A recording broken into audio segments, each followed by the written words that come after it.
We had a word for them in the early days of contact. Vitkara. It doesn't translate cleanly. The closest approximation in standard is something like the ones who walk toward the noise, though even that flattens it. The original carries a flavor of wrongness, of something instinctively broken. Because every species we had ever cataloged, every predator, every survivor, every creature that had clawed its way up the evolutionary ladder into sapience, shared one foundational behavior. When something large and violent happens nearby, you move away from it. Every species. Until them. I filed 11 incident reports in the last 4 rotations. My supervisor, Coordinator Vethals, has stopped responding to my memos. My bunkmate says I'm developing what the humans call a fixation. I told her I'm developing what I call an accurate understanding of the threat matrix, and she told me those might be the same thing, and I didn't sleep after that. This is the report that broke something in me. Not because the human died. Because he didn't. What follows is the compiled incident log of Field Observer 3rd Class Syrian, 4 of the Keth Monitoring Division, rotating assignment, Sector 9 Field Hospital, submitted under protest, reviewed under duress, and read, I'm told, by at least one member of the Upper Coordination Council before being classified. The timestamps are mine. The confusion is also mine. The human's name was Vasquez. I've no explanation, actually, for what he did. I've only the record. The receiving bay smelled like cauterized Drevethy tissue and the particular sharp sweet rot of Yinnick blood, which pools differently than most. Thick, almost waxy, leaving a residue on the floor plates of the sanitation drones kept skating over without cleaning because they weren't programmed for that color. Someone had left look a nutrient canister on the corner of the triage desk. Blueberry adjacent, the label said in 3 languages. It had been there for 6 rotations. I kept meaning to throw it away. I didn't. I don't know why I mention it. Syrian, 4. I mention it because this is a detail log, and I include all details, even irrelevant ones. This is methodology, not neurosis. I've been asked to stop including this disclaimer. I'm including it anyway. 0441.22.9. Emergency transport docked in Bay 7. I had been assigned to Sector 9 Field Hospital for 11 rotations as a monitoring observer. Not military. Technically, though the distinction felt increasingly fictional the longer the Keth Alliance joint operations dragged on. My job was to observe, record, and file. I observed. I recorded. I filed. I had filed in those 11 rotations, mostly boring things. Supply discrepancies, and TBH, a Drevethy medic who kept logging his break times. A Yinnick soldier who had developed what appeared to be an emotional attachment to one of the sanitation drones, which was against no regulation I could find, but seemed like it warranted mention. Then, Base 7. The transport crew that came through the door first looked wrong in the way that people look wrong when they've been doing something. That required them to stop being people for a while, and the transition back isn't finished yet. 3 of them. 2 Keth, I guess, infantry, 1 human liaison attached to their unit. A small female, Corporal Davin, who I had processed through the bay before, and who had once asked me, with apparent genuine curiosity, what I thought the worst smell in a hospital was, and then immediately answered her own question before I could open my mouth. She wasn't answering her own questions right now. She was holding the door. Behind her, 2 more Keth soldiers carried something on a medical sled, and what was on the medical sled should not have been alive. I know that sounds like the sort of thing people say for dramatic effect. I'm a field observer. I don't use dramatic effect, which I'm recording that the attending physician on shift, Dr. Van Hasse, a Yinnick with 26 rotations of trauma medicine, who had once told me she had stopped being surprised by anything 3 career postings ago, looked at what came through that door, and made a sound I didn't have a notation for. Not distress, not shock. More like the sound of an assumption being revised against its will. The human on the sled was male, large by human standards, which meant large by most standards. They run broad through the shoulders in a way that looks structurally impractical until you've watched one of them absorb impact with it. He was wearing the remains of combat plating, which had done its job in the sense that he was still in one piece, and had failed at its job in the sense that it had clearly been breached in at least 4 places. Left side, like right thigh. Across the upper, chest, a score that had gone deep enough that the emergency field seal, standard Keth issue, rated 4. Species with roughly human tissue density, had been applied twice, 1 seal layered over the first because the first had saturated. His name was Vasquez. Sergeant. I found that in the transfer manifest, which the first thing I noted, he was conscious. The second thing, he was arguing. Told you I can walk. Sergeant, you've been told 3 times my legs work. Both of them. I, for what it's worth, counted. Corporal Davin had moved to the side of the sled. She had the expression of someone who had been having this conversation for longer than the transport ride. Vasquez. Stop. My legs, I know about your legs. Everyone within 40 meters knows about your legs. Your legs aren't the problem. You enormous Dr. Vinhasi kind of had reached the sled. She ran her scanner without preamble, a full sweep, head to lower torso, and I watch her face while she read the results because that is the kind of thing I note. Faces tell you things that reports don't. Her face said, "This should not be a conversation I'm having." Sergeant Vasquez. Her standard was formal, accented, the vowels clipped short in the Yenic way. You have 3 penetrating injuries, a possible 4th, I'm not yet certain, and your internal pressure is high. I know. It always runs high. It's a me thing. I told Davin it isn't a you thing. This reading indicates. Can we skip to the part where you tell me I need surgery and I tell you I'll think about it? Davin put her face in her hands. I was standing well in the corner by the triage desk, next to the blueberry-adjacent nutrient canister, doing my job, which was observing. I had my notation pad. I wasn'ting, namely, was the way Vasquez was gripping the edge of the sled. Not to hold himself up, and his arms weren't braced. He was gripping it the way you grip something when you're trying to hold very still. When stillness is a performance, when the alternative to performing stillness is admitting that stillness is difficult. His knuckles were pale. That's a human thing when circulation compresses at the joints under pressure. I had, for what it's worth, read about it. His voice was doing nothing to indicate any of this. His voice, to be fair, was doing the thing I had noticed human voices do, carrying a different load on the surface than whatever was in the holds. Casual, slightly annoyed, plus the tone of someone dealing with a minor bureaucratic inconvenience. 3 penetrating injuries. At least 3. They got him off the sled and onto a treatment platform with significantly less cooperation from him than is standard for patients who have arrived at a hospital. I noted this. In my opinion, Dr. Vinhasi had pulled 2 additional staff, a cath surgical tech and a human nurse from the second bay, a man named Poole who arrived already pulling gloves on, and who looked at Vasquez and said with no preamble whatsoever, "Dude." Vasquez looked at him. "Bole. Dude, I am aware. You look like a canteen that got. You know what, never mind, let me see." Poole had reached him and was doing something with the field seal, checking the edge, peeling cornerback just enough to... I saw his jaw tighten. Just slightly. Controlled. Okay. Plus, okay, we're a pause. You told him you could walk. I can walk. Vasquez. I walked to the sled. You didn't walk to the sled? I've witnesses, I'll call them. Vasquez looked at the ceiling.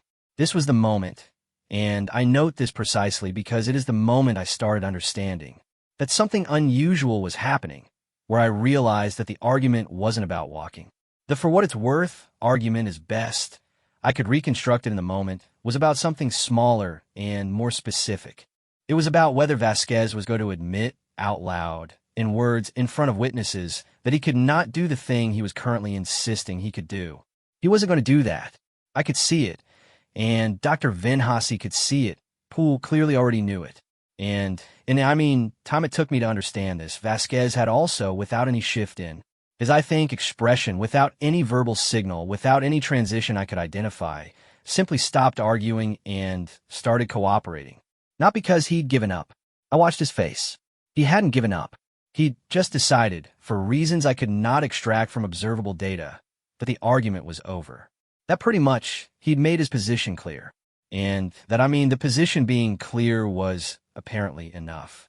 I stayed in the bay. Plus, this is technically within the scope of my assignment. Field observers, in my opinion, are permitted to remain in receiving during active intake for documentation purposes. I document, which that is what I do.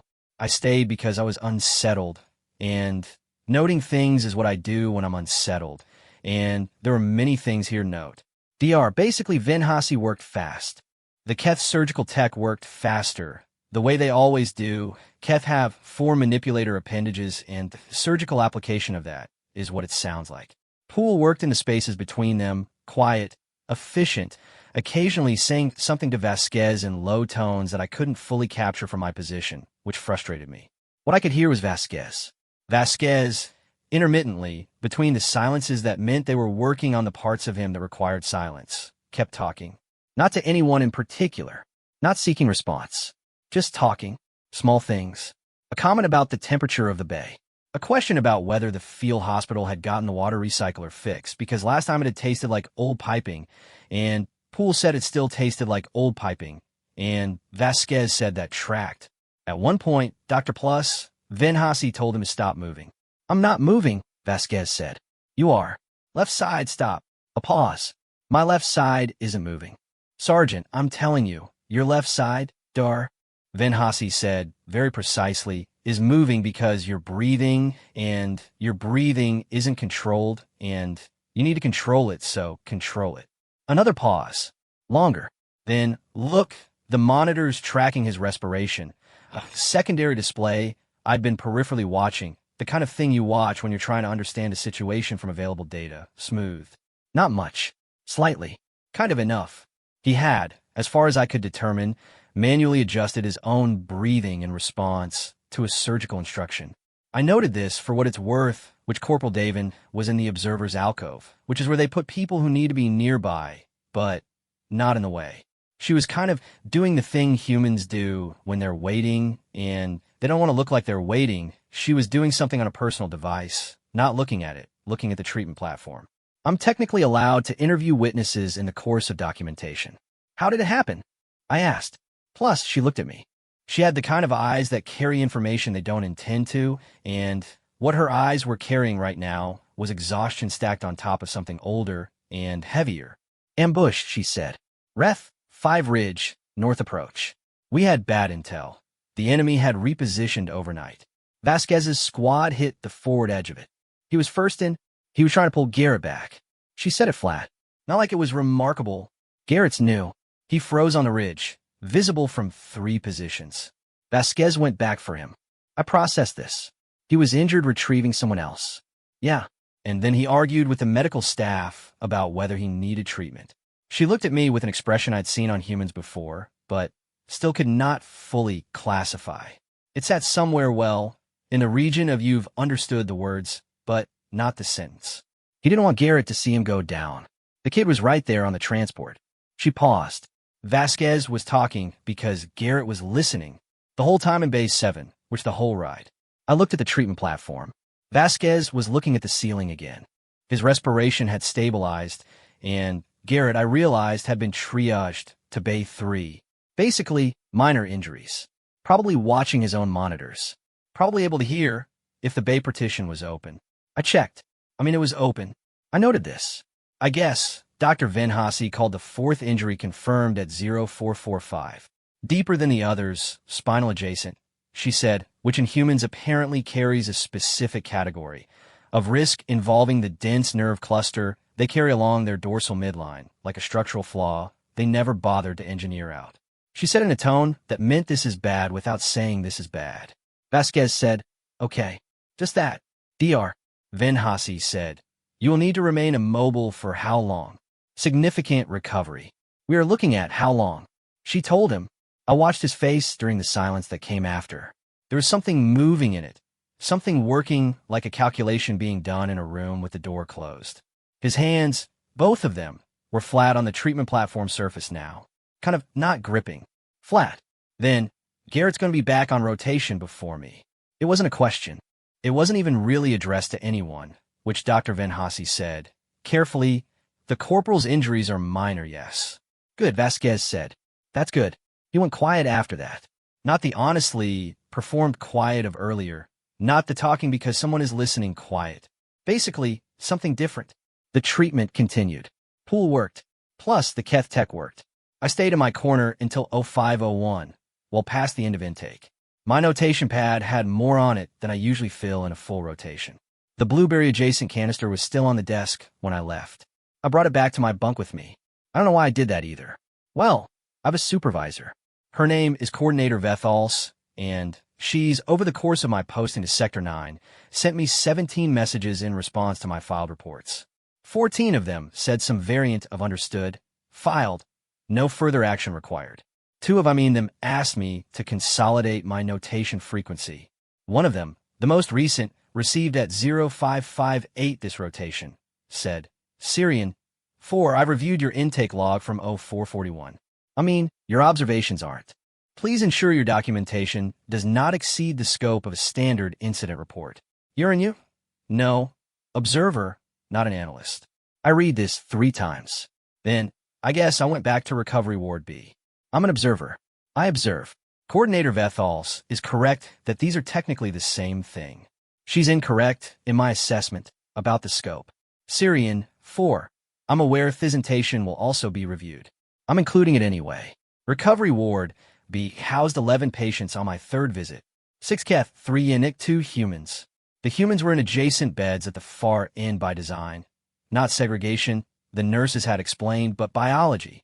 Human body temperature runs high enough that proximity to Yannick patients, who regulate poorly in warmth, cause recurring complications, and the far end had better ventilation. The far end also had a window. I noted that. It seemed like the sort of detail Vasquez would have noted too, though I had no data to support that impression. He was awake. This was according to the duty log I had reviewed before entering his 3rd consecutive rotation of being awake when the monitoring system expected him to be in medically assisted rest. The notation in the log was Dr. Venhassi's handwriting, which I recognized by now. Patient non-compliant with sedation cycle. Vital signs stable. Monitoring, which Garrett was in the next bed. He was asleep. Vasquez was watching him. I guess stood at the ward entrance for a moment before he noticed me. Or before he acknowledged noticing me, which I had learned in 3 rotations of observation were different things with him. Then he looked over, and his expression did the shift that I had cataloged as his default setting for interactions with hospital staff. Neutral, slightly waiting, slightly amused in a way that suggested the amusement was covering something he decided not to spend energy on. You sort of were in the intake bay, he said. His voice was lower than yesterday, not weaker. The register had just dropped, the way voices do when the performance layer isn't running. Field Observer Syrian, 4, which I document incidents for the monitoring division. I paused. I hope that's not. It's fine. He looked back at Garrett. He went to sleep about an hour ago. First time since we came in. A pause. Kid felt like it was his fault. Was it? He looked at me again. No. Flat.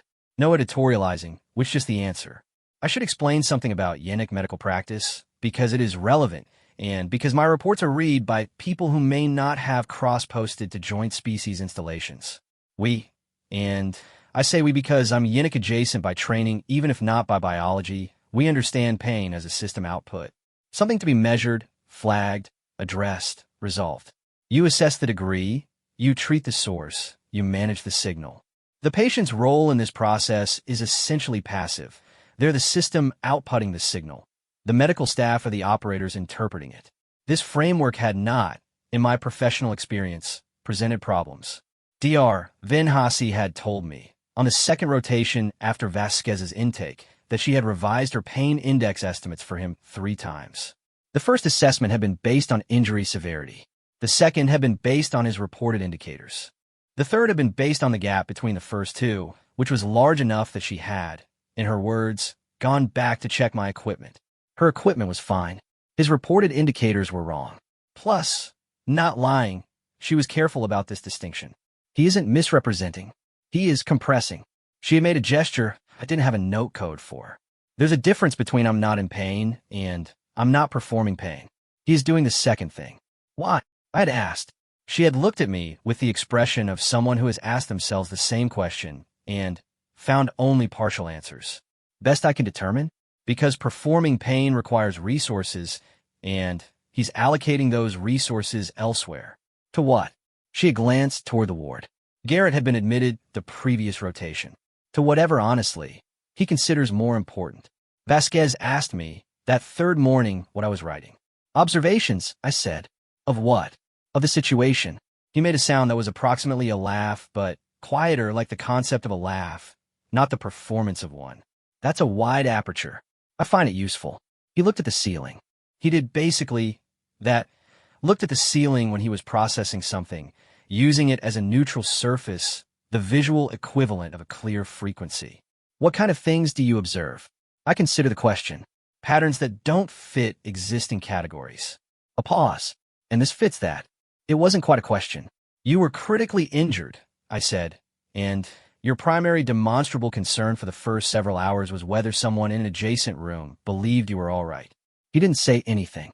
You're currently in a medically assisted recovery cycle that requires rest, and you're awake, and you've been awake for 3 consecutive periods, and the only change in your immediate environment that correlates to a change in your alertness pattern is that Corporal Garrett fell asleep 1 hour ago. He looked at me now. That's, a pattern, I said. The thing that happened next wasn't in my prepared notation framework. Vasquez, after a silence that lasted long enough that I had begun composing a polite withdrawal because I'm an observer and observation requires the thing being observed to remain in a natural state, and I had perhaps disrupted the natural state, said, he called his mom. I waited. Garrett, couple TBH, hours after we got in, got a call through to his family. For what it's worth, his mother. He paused. The pause had texture. He, told her he was fine. Plus, said it wasn't things serious. Said he'd probably be back on rotation in a few days. Another pause. She's no idea. I wasn't. I kept noting. He's 22, Vasquez said.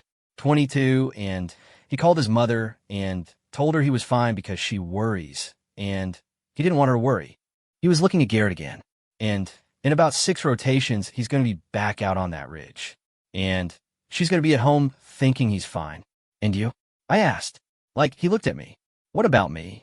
Is there someone who, The question wasn't coming out the way I intended it. I'm better at noting than asking. Yeah, he said. I called. Did you tell them? I told them what I told Garrett to tell them. He looked back at the ceiling. That I was fine.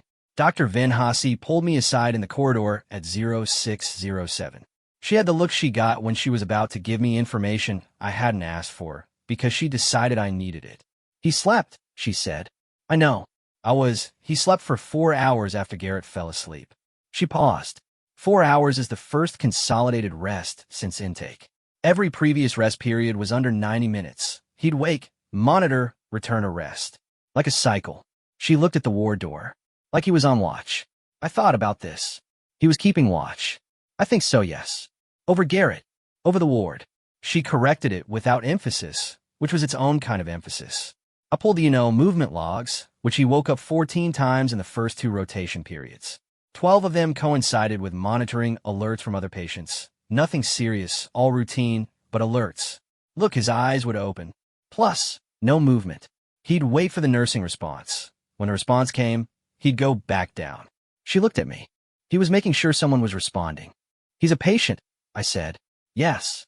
In a field hospital with trained medical staff. Yes.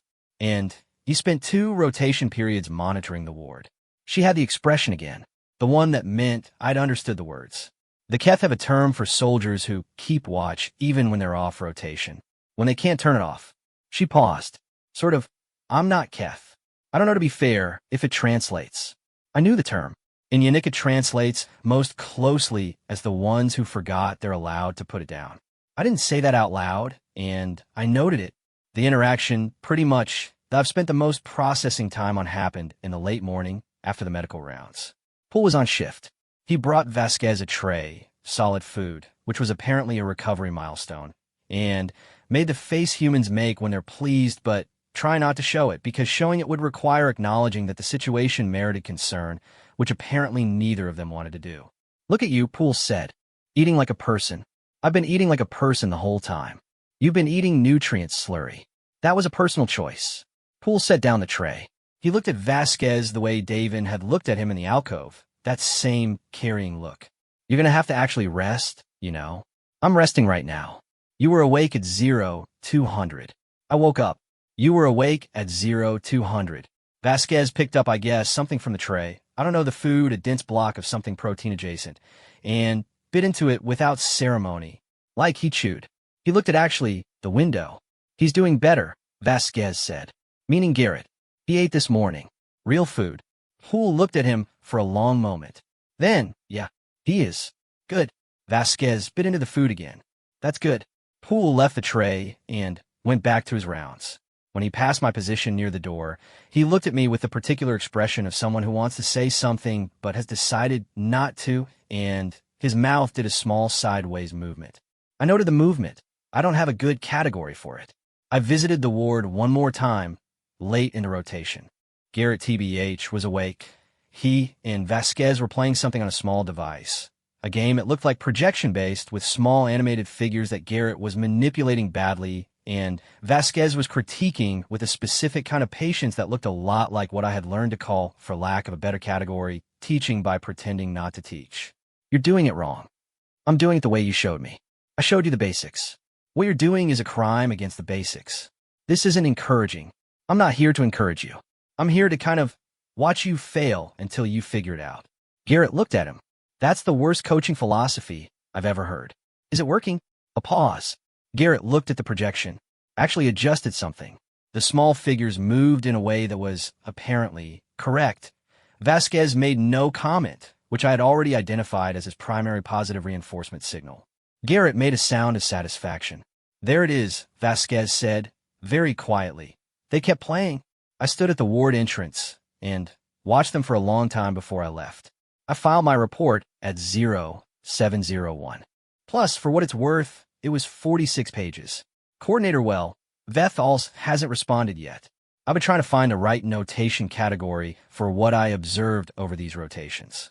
The medical division has categories for injury, recovery, complication, and discharge.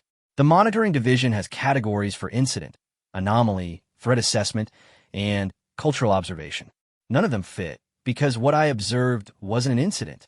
It wasn't an anomaly, exactly, not in the way we use that word, meaning unexpected and outside normal parameters. What I observed was something that had its own internal logic. I guess its own consistency. Its own terrible, exhausting, completely functional internal logic. He went back for someone who froze. He performed stability during transport, so the person he went back for wouldn't collapse under guilt. He kept watch over a ward full of patients while he himself was recovering from 4 penetrating injuries, because the part of him that keeps watch apparently doesn't have an off switch. He slept, really slept. Only when the kid he went back for was also asleep. Only then. Only when he'd decided the watch could pass to someone else. And then he spent a morning teaching that same kid a game by pretending not to teach him, using silence as the reward, because that is the way you build confidence in someone without making them feel like their confidence is being built. I've been a field observer for 6 years. I've no notation for this. I've started a new category. I'm calling it sustained behavioral coherence under critical duress, which is the most accurate description I've. What it means in plain language is this: he didn't just survive. He remained, the entire time, completely and stubbornly himself. I don't know what to do with that. I'm going TBH to go finish the blueberry-adjacent nutrient canister and think about it.